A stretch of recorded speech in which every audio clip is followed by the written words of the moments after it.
water sign, Cancer, Pisces, Scorpio, kumusta po kayong lahat? Okay, so water sign, ayan, maraming salamat po sa walang sawang pagsubaybay sa ating pong daily gabay. And kung ikaw ay bago pa lang sa ating channel, mag-subscribe na po kayo and i-click mo na rin yung ating notification bell para lagi kang updated sa ating mga bagong upload.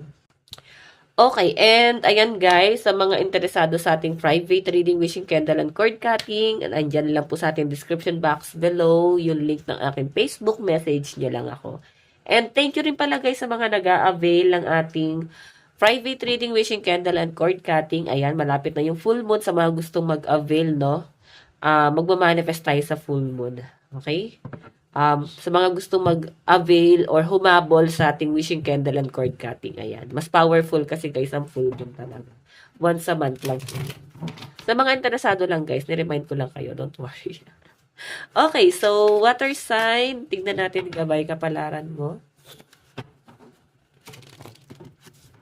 Water sign.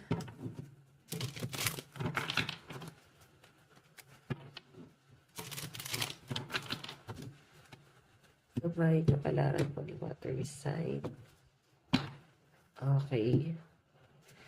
So guys, meron tayong Page of Pentacles, financial opportunity, news about money, new ventures. So patungkol na naman to sa pera, parang kay fire sign lang kanina. So ang nakikita ko guys, nagpo-focus din sa kaperahan ang mga water sign. So feeling ko guys, may bagong opportunity na paparating sa inyo, lalo na sa mga, ayun sa financial mo. So, baka naghahanap ka ng bagong trabaho. Siguro, yung iba sa inyo, alam nyo naman, ayan, i-advise ko lang kayo guys, na hindi pa practical na mag-resign ngayon. At kung sa tingin mo ikaw yung breadwinner, siguro mas advisable talaga December to January. Okay, yun yung nasasagap ko sa mga water sign kung nagpaplano ka maghanap ng bagong trabaho. Page of Pentacles pa lang kasi yung nakikita ko dito. So, parang may conflict about finances. Hindi pa guys ganun ka-stable. And parang kailangan nyo pa rin guys ng tulong ng ibang tao pagdating sa inyong finances. Okay? So, yan yung nakikita ko guys. Pero may opportunity na paparating sa inyo. So, I think guys parang good news to. Siguro paparating na rin yung bonus nyo and yung 13-month pay, yung mga OFW, baka may bonus kayo dyan. So, itago mo muna yan. Kasi I think, ayan, magkakaroon ng bagong plano. So, baka hindi nyo pa guys naiisip to. Ayan, advance yung card natin, no? Baka hindi nyo pa naiisip ngayon, pero sa mga susunod na buwan, baka maisip nyo na rin na maghanap ng bagong trabaho. So, eto yung sinasabi ng card.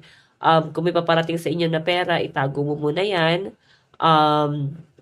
Itabi mo muna kasi magagamit mo yan sa paghahanap ng bagong trabaho.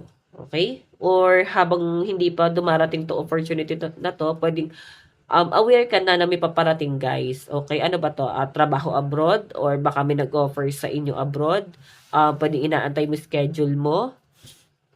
Or pwedeng yung visa? So, sabihin na natin na may pera naman, pero siguro tipid-tipirin mo na lang muna. Baka may mag-sponsor naman sa'yo dito. So, yung pera na hawak mo lang dito, guys, is parang paggastos mo lang sa pang-araw-araw habang inaantay mo to, okay? Tignan pa natin, meron tayong 4 of Swords, rest, recovery, meditation, planning, healing, and retreat. Okay. Nakikita ko yung iba sa inyo, guys, grabe yung pagod mo. May mga nagre-recover pa nga dito eh. Ayan o.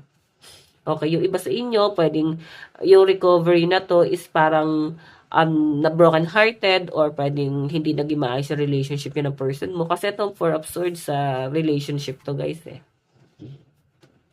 Okay, may nakikita ako na parang ano yung magiging plano mo? Ano yung mga susunod na hakbang mo? Okay, hindi ka daw kasi pwede na parang nagpo-focus ka lang sa mga negative. Dapat kahit na down ka na, think positive pa rin. Even the whole world is being negative, di ba? Kahit na parang pasan-pasan mo na yung mundo, dapat nandun ka sa point na iniisip mo ano yung solusyon sa problema. Okay, dapat meron kang plano. Okay? So, ayan, dapat hindi ka susuko sa hamon ng buhay. Madaling sabihin eh, mahirap talagang gawin, pero ganun talaga ang buhay, guys. Okay, minomotivate lang kita.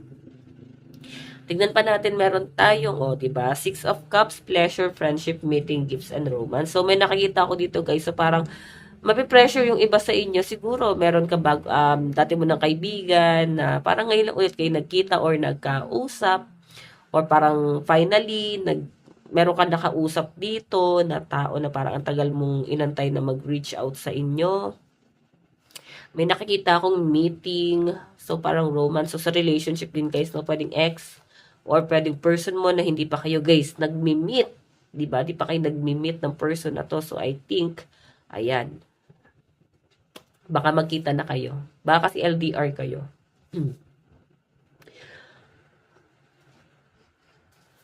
Okay, sige. Tingnan pa natin. Ano pa yung ipapakita ng card? Meron tayong Nine of Cups, wishes granted, plenty happiness, wealth, and comfort. Diba? So, sasang-ayon din, guys, sa inyo ang lahat. Okay?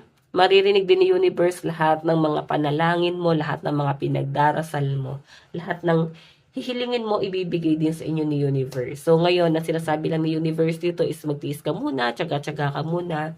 So, hindi pa daw kasi nakatadhana. Ayan, ibibigay din sa inyo ni universe yan.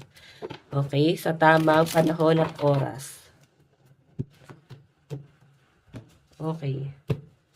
Fire sign, tignan pa natin. Water sign, sorry. Baka fire sign yung person nyo, no? Ayan. Lagi ko sasabihin sa inyo, guys, bigla ako may nababanggit na zodiac sign. I think may mga cross-watcher na nanonood. Tignan pa natin. So, meron tayong King of Wands, passion, fairy, creativity, courage, power, and leadership. Okay, so nakikita ko sa mga water sign na parang nagiging passionate na naman kayo, nagiging positibo na naman kayo, or baka kailangan naman kasi, guys. Okay, kailangan nyo yan. Wala naman kayong sabi nga nila, di ba? Di ba napansin? Parang pinanganak lang tayo para maging survivor. Magmahal ka nga lang, kailangan mo pa mag-survive eh. Di ba, kumain ka lang, kailangan mo pang mag-survive. So, lahat ng bagay dito, guys, kailangan may sakripisyo. Okay? Pansin nyo ba? So, ikaw, ganito yung mafe-feel mo. Think positive lang. Yan ang pinapakita sa akin dito, guys. Sasang-ayon din sa inyo ang lahat. Okay? Tignan natin.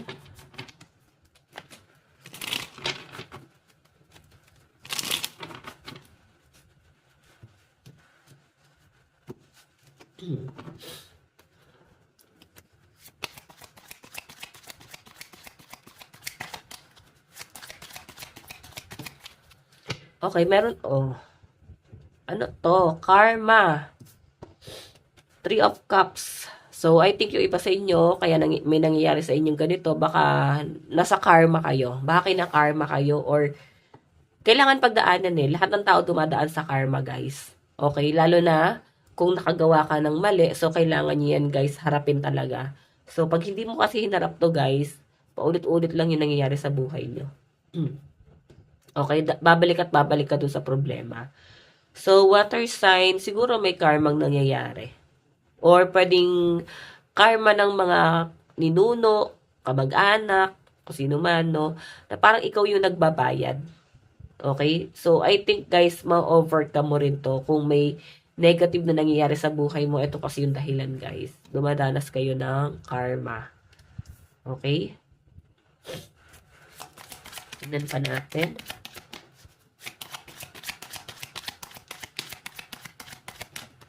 Okay. Meron tayong 10 of Wands. 10 of Wands. Okay. So, nakikita ko dito, water sign, itong 10 of Wands. Parang hirap na kayong panindigan lahat ng mga binitawan mo salita. Kung ano man yung mga sinabi mo, nahihirapan kang panindigan yan. Okay, ganun yung nakikita ko sa inyo. Parang ano na lang to, guys, pride na lang din yung umiiral sa ibang water sign kung bakit parang nandito ka. Okay? Kung bakit nandyan ka sa sitwasyon na yan, pinaninindigan mo na lang. Okay? Ano ba nangyari? Water sign. Kasi parang may nakikita ko dito na meron kang sinabi or binitawan salita na parang ngayon hindi mo siya mapanindigan. Pero dahil nga sa pride mo, parang sige, tatanggapin mo na lang. Okay? Ayun guys yung mahirap eh. Mahirap talaga magbitaw ng salita. Lalo na at pagdating ng araw, di natin kayang panindigan talaga. Okay? Meron tayo, Three of Swords. Nasa third party yung iba sa inyo. Yung iba sa inyo wala ng choice. Baka nag-i-stay na lang. Kasi kailangan. Ayan, baka kaya may kinakarma dito. May mga third party ba dito? Or na-involve ka sa third party? Or pwedeng person mo. Okay? Hindi naman perfect ang buhay ng tao. Pwedeng yung person mo nilagay ka sa third party. And kung ikaw yun guys, pwedeng sila itong kinakarma. And ikaw itong may wheel of fortune. Okay? So, huwag ka nang ma-down. Magiging maayos din ang lahat, okay? Advice. Meron tayong life is marathon. Don't burn yourself out in one sprint. Diba? So, parang nakapokus ka lang sa isa eh. Hindi ka nag-e-expand. Hindi ka nag-e-explore. Nakapokus ka lang sa isang bagay. So, kailangan guys, may expansion na nangyayari sa buhay mo. Okay, sabi nga dyan guys, life is marathon. Napakaiksi lang kasi ng buhay guys. Kaya, ano ba to, nagkakaedad na? Di ba parang umiidad na kayo, tas parang feeling nyo wala pa rin nangyayari pagbabago sa buhay mo. Parang feeling mo wala ka pa rin na-achieve. Though, tao lang naman kasi talagang gumawa no, na parang kailangan habang nagkakaedad, ano yung na-achieve mo sa buhay mo.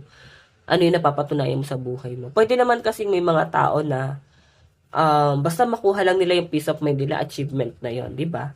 So, ikaw, ano yung na-achieve mo? Hindi lang guys sa profession, hindi lang sa pera, hindi lang sa